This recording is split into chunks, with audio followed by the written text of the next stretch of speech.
The space station Argus. 7 floated above the rust-colored world of Clyra, its hull pitted and scorched from years of war. Once a mining hub, it now served as the Concord's frontier outpost, a peacekeeping zone where law was a word stretched thin. And inside its lower decks, in a dim cargo bay that smelled of ozone and spilled coolant, Captain Rhea Vale stood face to face with a man twice her size, a smuggler with a knife and an ego to match. He smirked, the edge of the blade glinting blue under the neon lights. "What are you gonna do, Captain?" he sneered. "Call your guards? You're outnumbered, outgunned, and out of luck." Rhea sighed, rolled her neck, and reached behind her head. Her ponytail snapped loose, black hair spilling over her shoulders before she gathered it back up slowly, deliberately. Her eyes didn't leave his. "Quiet way," she said softly, twisting her hair into a tight knot. "Or loud way." The room went still. Even the hum of the ship's reactor seemed to fade. The beginning, the last marshal. Rhea Vale was not supposed to be here. She'd been Earthfleet once, a starship tactician during the Shadow Wars. But when the treaties were signed, when the admirals grew fat and the heroes faded into bureaucracy, she walked away. Out here, on the edge of controlled space, the Concord's peace was just a rumor. Pirates, warlords, and scavengers carved out territories from forgotten colonies. The people needed someone who could keep order without hiding behind politics. So Rhea became what the frontier called a marshal, a peacekeeper without backup, badge, or bureaucracy, just a blaster, her old neural implant, and her own sense of justice. The smuggler, name of Draven Holt, had made her job personal. He'd been running illegal biotech, spinal grafts that could turn any thug into a living weapon. The implants burned through nerves, drove people insane, and left them as twitching wrecks. She'd seen it before. Her little brother on New Kyoto had been one of those experiments. She tracked Holt across 6 systems, through debris fields and abandoned way stations, until he cornered himself here, thinking the law wouldn't dare follow. But Rhea wasn't the law. She was worse. The middle, the quiet way. Draven's men laughed, circling her. Rhea let them. She was counting steps, angles, weapon holsters. Her neural HUD flickered as she engaged her combat interface. Target outlines, oxygen readouts, pulse rates. "You're really gonna try this alone?"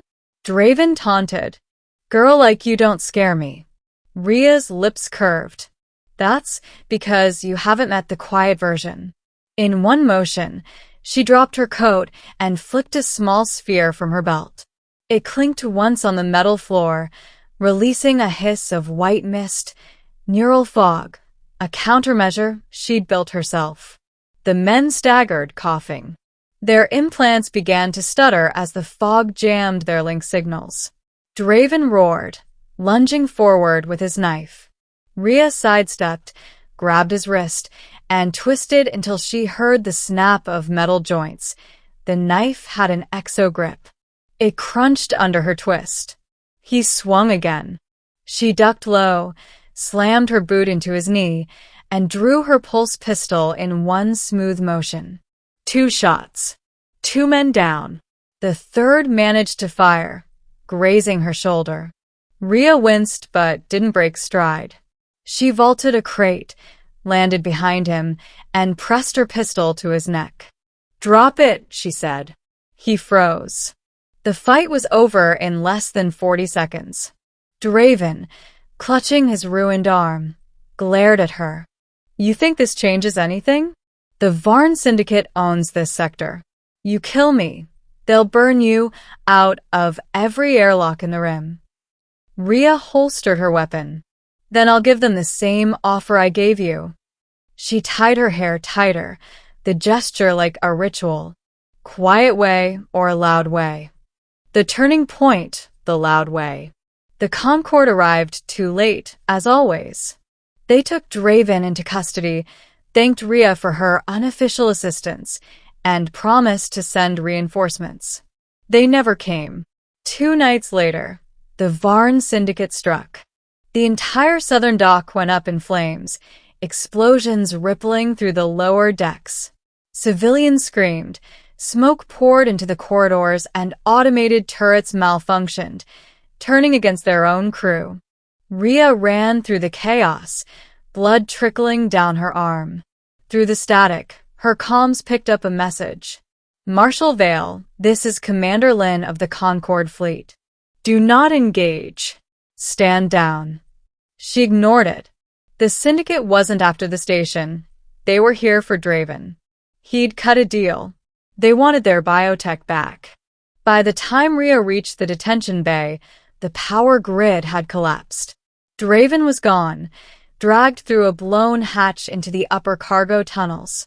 Rhea stared into the smoke-filled corridor and whispered, "Guess it's the loud version then." The war inside the station. Argus 7 was built like a labyrinth, a mess of cargo shafts, reactor conduits, and maintenance tunnels. Rhea moved through them like she was born there. She used every trick she remembered from the war, rerouting air ducts, venting gravity fields, sealing bulkheads behind her. Each move narrowed the Syndicate's escape route until she had them cornered near the external airlocks. Draven stood there, leaning on a crate, holding a detonator. "Don't come closer," he hissed. "This whole deck's wired to blow." Rhea stopped 5 meters away. Her voice was calm. "You could have run. Could have started over somewhere else." "I'm not like you," he spat. "You people fight for rules. I fight to live." She tilted her head. "No. You fight because you like the sound of others begging." He pressed the detonator. Nothing happened. Rhea raised a small black chip between her fingers, the transmitter module she'd plucked from his belt during their earlier fight. His eyes widened. When you were busy underestimating me." Before he could react, she fired, 1 shot to the shoulder, 1 to the leg. He dropped, screaming. The station lights flickered as the fire suppression systems kicked in, hissing foam around them. Rhea approached slowly, holstering her pistol. "You killed 23 people smuggling those implants. You fried half a station to cover it. You're going to stand trial." He spat blood at her boots. "You think your laws matter out here?" She crouched beside him, her tone soft, almost kind.